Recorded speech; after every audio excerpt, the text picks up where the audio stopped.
Robbie Anderson, and Teddy Bridgewater doesn't have that arm, so I get it. Here's the interesting thing. In life, forget sports. In life, nobody thinks your first job is your last job. If it is, be honest with yourself. You settled. Chase the commerce, chase the economy, chase opportunity. Your first job's lousy. You move on, get a second job. It doesn't define you for life. You're like 22, 23 years old. In all of our lives, even if you have a very professional job, your first law firm's not your last. Your first hospital as a doctor doesn't have to be your last. But in football at quarterback, not sports, but specifically in the NFL at quarterback, if your first job doesn't go well, like Sam Darnold with the Jets, you often get dismissed, ignored, labeled. And you're 23. That's how old Sam Darnold is. 23. I got my first job at 22. All Sam Darnold has ever deserved is a fair chance. In New York, his offensive line, his running backs, and his receivers all graded bottom 2 in the NFL.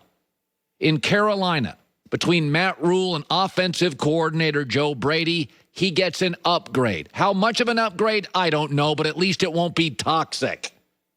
Offensive line. Though Carolina needs to draft a left tackle, and they will with their first pick, it's a competent offensive line with an excellent right tackle.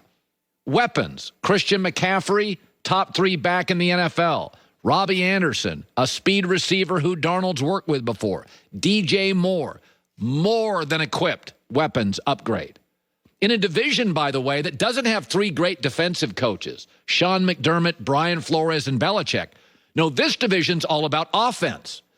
Bruce Arians, Sean Payton, Arthur Smith. No more Belichick twice a year. No more Brian Flores twice a year. No more Josh Allen.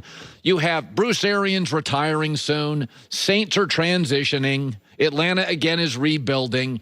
It's very soon a winnable division. All Darnold deserved was a chance. And with quarterbacks, it's not about the win-loss record. I look at traits. Darnold has great traits. Coachable, tough, alpha, physical, leadership, guys like him. He's got all the traits I like. Yes, he's more mobile than Teddy Bridgewater. Yes, he's got a much bigger arm. Think about this, and this often happens in life, is that, what do they say? What doesn't kill you makes you stronger. The reason Darnold is getting what most young quarterbacks do not get, a second chance, and a good second chance, is the Jets' dysfunction. It's the Jets' dysfunction that almost killed Darnold's career. But the irony is, it's what is giving him a second chance, because people go, well, hell, nobody could have succeeded there. How bad is the Jets' dysfunction? When Sam Darnold didn't play for the Jets, they were 0-10 and averaged 13 points a game and 150 passing yards. Statistically, they were the worst offense in league history, including the 76 Tampa Bay Buccaneers. You thought Darnold struggled when they played. They couldn't get first downs when he didn't.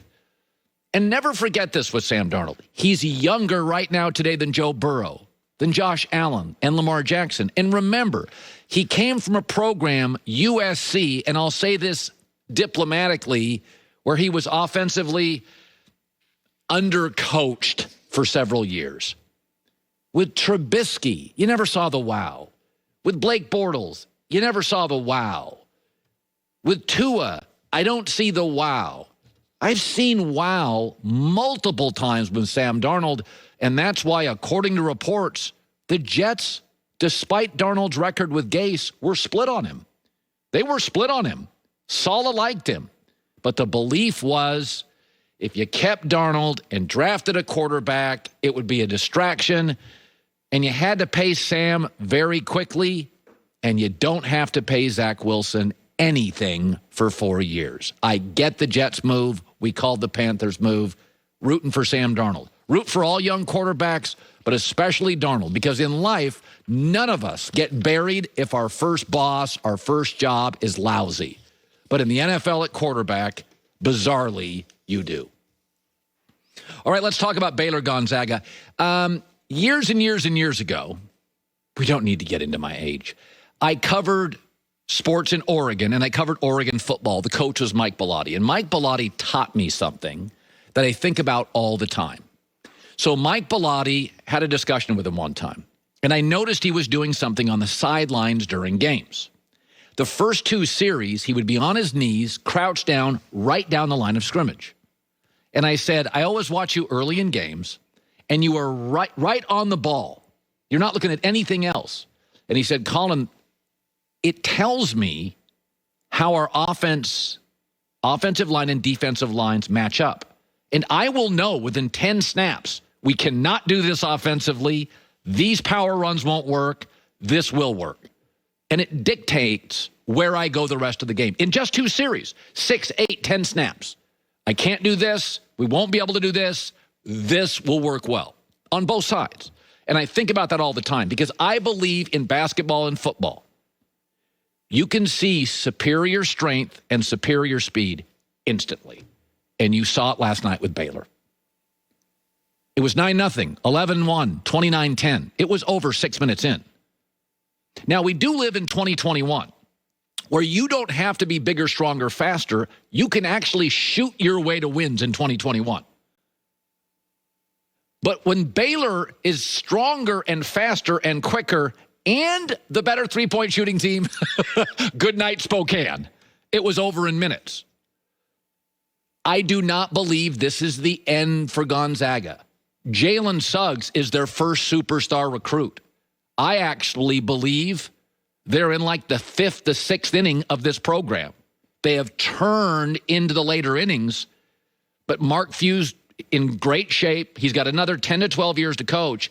And finally, they now get Kentucky, Duke, Kansas, Syracuse, one-and-done recruits. I do not believe this is an indictment on Gonzaga. Listen, all you need to know about college basketball, Bill Self is a great coach, coaching 28 years, 18 at Kansas. He's got one title. Tom Izzo, great coach, 2.5 decades, Michigan State. He's got one title. John Calipari, 30 NBA players, Kentucky, one title. Jim Boeheim, 45 years, one title. It's really, really hard. 6 games, you're the favorite, not a lot of rest, different styles. By the end of it, you don't get a lot of prep time. Baylor was faster and quicker and more aggressive. And when you combine that with, oh yeah, they were also way better shooting threes. This thing was over in 6 minutes. Here's Mark Few, Zags coach. They were just so much more aggressive than, they literally we haven't played like that this year. They just literally busted us out of anything we could possibly do on offense. And we were kind of playing, with our back to the bat, not facing up, and we couldn't get anything generated going to the basket. We were kind of playing sideways. By the way, we talked about Gonzaga being a buzzsaw.